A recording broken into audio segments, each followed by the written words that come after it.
تمام جو انتشار اور اختلاج اور اضطراب جو ہمارے رشتوں میں اور ہماری کیفیات، مجھے لگتا ہے عبد الرحمن صاحب یہ جو ورڈ ہے اسٹریس یا ٹراما، یہ کچھ 20-30 سال پہلے ہمارے میرے خیال سے الفاظ جو ہیں یہ ہماری زبانوں پہ چڑھنا شروع ہوئے ہیں. اس سے پہلے تو جو ہمارے والدین تھے یا ہمارے بزرگ تھے ان کو ہم نے اسٹریس میں نہیں دیکھا. وہ پتہ نہیں کون سی الماریوں میں اپنی پریشانیاں چھپا کے رکھتے تھے. ہمارے والدین بھی ہمارے سامنے تو نہیں ذکر کرتے تھے، اور اگر کرتے بھی تھے تو وہ اس طرح سے کرتے تھے کہ اللہ ہے نا، اللہ سنبھال لے گا، دیکھ لے گا، اللہ مالک ہے. میں نے تو کم از کم اپنے گھر میں اپنی والدہ کو، والد کو، اپنے ساس کو، سسر کو، میں یہ حیران ہوتی تھی کہ یہ لوگ کون سی الماریوں میں رکھتے ہیں چھپا کے یہ ساری پریشانیاں. مہمان آ رہے ہیں تو ان کے ساتھ خوش مزاجی سے بات کر رہے ہیں، ان کو انٹرٹین کر رہے ہیں. ہم لوگ اگر کوئی مسئلہ لے کر آ رہے ہیں ہم لوگوں کو سن رہے ہیں اور ہماری بات کا جواب دے رہے ہیں. ہم میں اب یہ صبر، یہ تحمل نہیں رہا ہے. ہم بہت جلدی اریٹیٹ ہو جاتے ہیں، گھبرا جاتے ہیں. جوناتhan ہیڈٹ ایک امریکی ایجوکیشنسٹ ہے، اس نے ایک ٹاک دی تھی smart kids versus smart phones.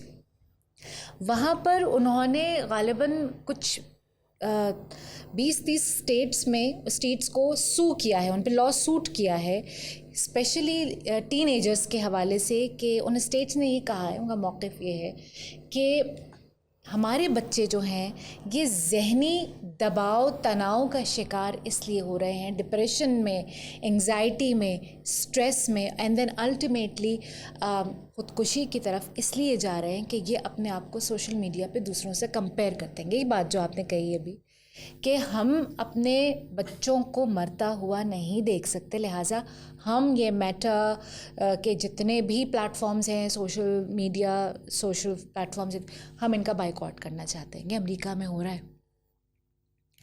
Yes I understand thoroughly کہ اس کی اچھی سائڈ بھی ہے، یہ اچھی طرح یوٹیلائز کیا جا سکتا ہے، مگر کیا ہو رہا ہے بہت جگہوں پہ تو نہیں ہو رہا نا. نقصانات زیادہ ہو رہے ہیں. جیسا کہ آپ نے کہا ابھی کوئی بہت مشہور کپل ہے ولاگر، سلمہ اور خالد، تو مڈل ایسٹرن ہے، ان کی ڈیورس ہوئی ہے. اور اس وقت کیونکہ میں شاید میرا الگوریدم ایسا بنا ہوا ہے، مجھے وہ نیوز فیڈ بار بار آ رہی ہے کیونکہ میں ان کو دیکھا کرتی تھی، گاہے بگاہے ان کی کوئی کلپ آ جاتی تھی اور مجھے وہ کیوٹ لگتا تھا. کپل دونوں اچھے لگتے تھے، اور جب ان کی خبر آئی تو واقعی مجھے بہت دکھ ہوا. لیکن اب جو تبصرے آ رہے ہیں ان کی اس خبر پہ وہ یہی آ رہا ہے کہ اپنی لائف کو پبلک نہیں کرنا چاہیے. آپ ولاگ بنا رہے ہیں اپنی زندگی کا، میاں بیوی کا، اور سب کچھ پوری دنیا کو دکھا رہے ہیں. اچھا ہی دکھا رہے ہیں بے شک جیسے آپ نے کہا، لیکن دکھا تو رہے ہیں، تو یہ نہیں ہونا چاہیے. اور کتنے لوگ ان کے بہت بہت فالوئنگ تھی ان کی، اور کتنے لوگوں کے دل ٹوٹے اور پریشان ہوئے اور دل برداشتہ ہوئے.